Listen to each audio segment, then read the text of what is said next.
All right, we are back on Taking Notes with a guest. Haven't had a guest in a long time, and given that it is the start of the school year, it only made sense to check in with one of our favorites.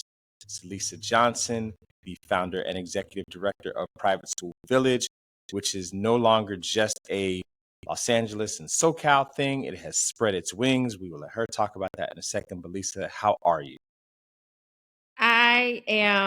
I'm great. I mean, school has started, so my own kids are back in school, which is always nice.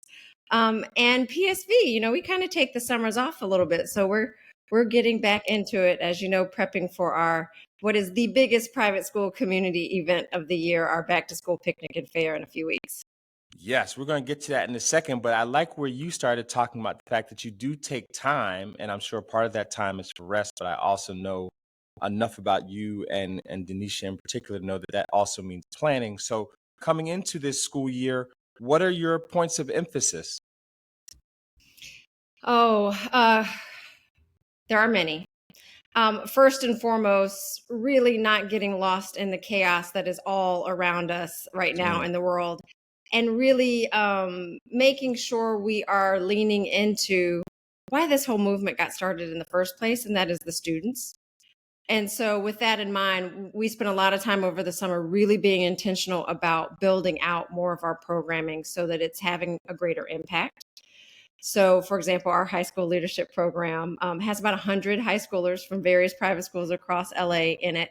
And we had our second training this past weekend. And the thing that one of the key takeaways for me was these students are craving the space just to be together, hmm just to be in community. And they're realizing the benefits that come along with that in real time. And so it's just always really heartwarming.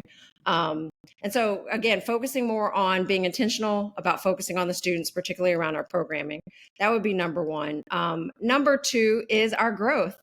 You kind of gave us a lob there in your intro, but we have for a long time had a lot of communities interested in replicating what we're doing. In fact, there's a small handful of people across the country in various iterations who have taken great liberties to replicate what we have started. And that's a whole nother story. But so we are finally at the point of realizing we cannot delay this anymore. We hmm have got to figure out, and really the delay was really much more caused because of our own bandwidth and being so hyper focused here in LA. But by the grace of God, we have a great volunteer team, primarily Indonesia and I, being employed by Private School Village. We've just really been afforded the opportunity to focus and be more intentional about this growth. And we have our first East Coast market identified. Drum roll. Hey This is now, breaking news. I You're the love first. this. I love, see, this is why we have such a space Actually, so we can share this news. what would you guess? My guess would be New York, but that's just, Mm, because I'm from that tri-state. right. New York is definitely on the short list. It is not the first one. Philadelphia is the first market we will grow Stand up, to. Philly. I love it. The hometown coming through. Yes, we will. Oh, you are? I didn't know I that. am from Yeah, our Philly. first event is in October. I believe it's October 19th. We are working to prop up the emerging chapter of PSV Philly with some great volunteers. And so that's really exciting. And to see that actually start to happen after talking about it for so long is everything. I love that. And it's one of those, like in New York, that is like you say, a likely candidate for such a thing because there is such a saturation of independent schools, in a very similar to LA and certainly the Valley is short radius. So that's exciting. I look forward to being able to go home and participate in some of that programming and seeing Right. the parallels. You mentioned the students, and you were taking me in the direction that I wanted to go next because you recently had, like you said, your kind of leadership training, and I've been very proud to see young people that I've known for a while now joining your board. And so I'm curious, as you talk to them, you engage them in the training beyond the social. What are the things that skill wise you want them taking back into their school communities? Agency. Mhm. That is first and foremost the biggest thing. As you can imagine, the students are really respectful and rule following, and that is beautiful. Please don't misunderstand what I'm saying. I'm saying the need to find the healthy balance of understanding when and how to advocate for more and ask Mhm, for more and help build more. And so, there's lots of conversation around the BSUs in our schools. mhm, And some schools, it's just like all of our schools, they're on a continuum. Some schools are doing this like in their sleep and they're doing it well. Some are struggling to get started, some still don't have them. So, there is a vast variance in the student experience around that. And they talk a lot about that. And I think that's partially why they're so happy to be in community across schools because mhm. they know, I mean, they're smart as all get out, but they know the benefits of just being in communication about the experience to learn what's working, what's not working, what maybe they can do in their own schools. It's priceless. And so agency would be the biggest thing, and confidence, an unapologetic confidence that they belong where they are and that they are destined for greatness. I say this all the time. We are the gift. I Mhm. need them to know that, and I need them to proudly walk around wearing that badge of honor, starting now. I love that, and it echoes much of what we used to discuss with students when I was in a school community about certainly not getting trapped in the box that a school community might put you in or make you believe that your only utility is in a certain area. So, much like I would often say to parents, it is great that there is a reinforcement of that thought from outside of the school community when I'm Yeah. sure many of them are also hearing it in the school community. So, Yeah. that is beautiful. And it takes me to my next question about parents, and how you are helping them, you know, share that agency, with their Yeah. students and also, pushing their students to be more involved. Yeah. There's so much to this nuance of even something you just said. You said, outside of the school community and inside of the school community. And one of the things that I think is really important and unique about Private School Village is while we operate largely outside of the school community, Right. we are of and by and for the school community. Of And I course. think that that is important to note because it then enables you to show up very differently in your school community. And the research that we're rooted in is really around the importance of belonging in a school community. And so Hmm. part of our education with parents, and I had to go through this to myself, is unlearning our role and place in these schools, right? Like it's really about helping parents understand that in absence of you showing up and having an expectation and helping to create the experience that you want around belonging, it's not just going to organically happen. Correct. And I think that's partially why we are where we are and why there was such a void and a need for Private School Village. A lot of times parents like myself, we do the whole song and dance of I'm going to keep my kid rooted and grounded outside of school. They're going to belong to other organizations. We're going to be members of this Black church. My parents did it to me, and I Hmm. quickly realized I'm doing it to my children, Right. and I told myself that was enough. And I'm not saying don't do that. I'm saying definitely do that. But then also show up in your school community and expect it. They spend too much time in a Hmm. school community to have development be compartmentalized in that way. That's not how it works. Something's being informed. So let's show up and expect it to be different and work to make it different so that it is informed in all of the ways that we want it to be informed. Oh, you don't know how much I love that because, again, as someone who worked within a school, as part of faculty and staff, for all these years, that was very much the way that my professionalism was informed. Was the idea that students come into independent schools, feeling like they have been, given a golden ticket in many ways, families feeling the same way, and therefore feeling like they don't have the same opportunities to engage or don't, and in some cases can't. But there's an Yeah. importance that they do because I feel like we're of a similar generation, where our parents kind of leaving it to us to figure out meant that yes, we found success and we did, but there were also some Yeah. scars and some lumps that we had to take along the way.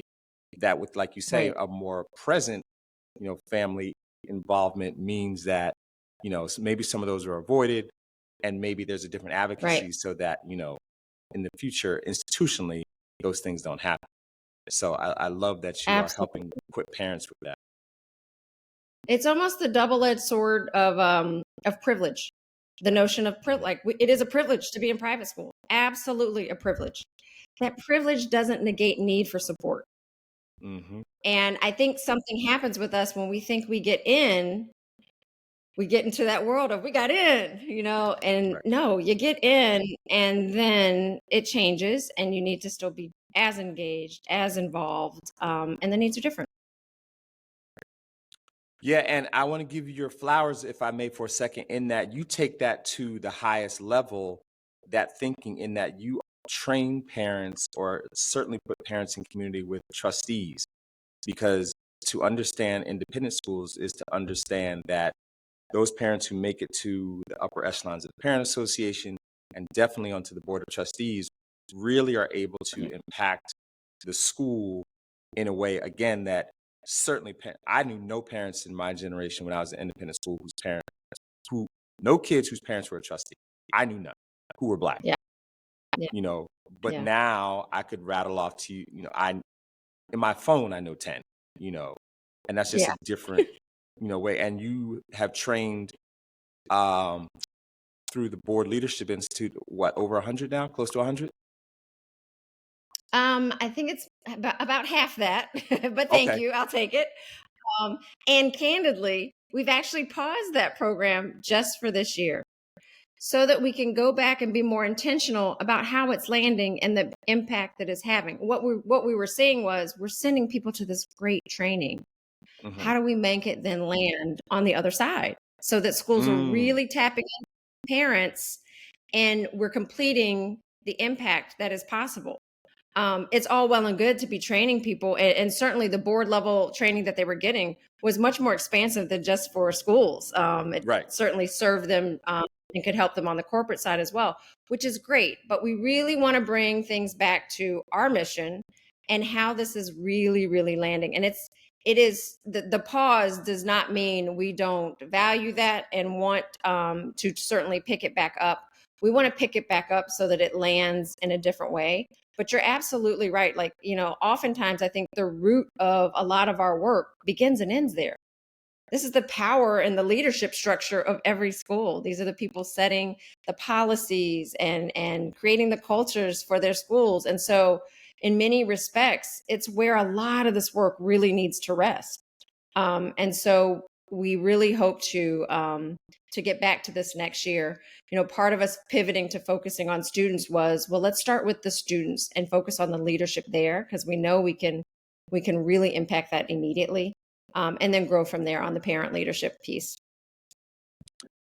I love that everything you do, and certainly that answer you just gave is data informed, right? So whether it is, numbers or, stories, you are taking that information and pivoting accordingly. So I know it sounds like I'm just tossing bouquets, but I'm doing it just because I No, know no, that you are an army of not many, and it's taxing work.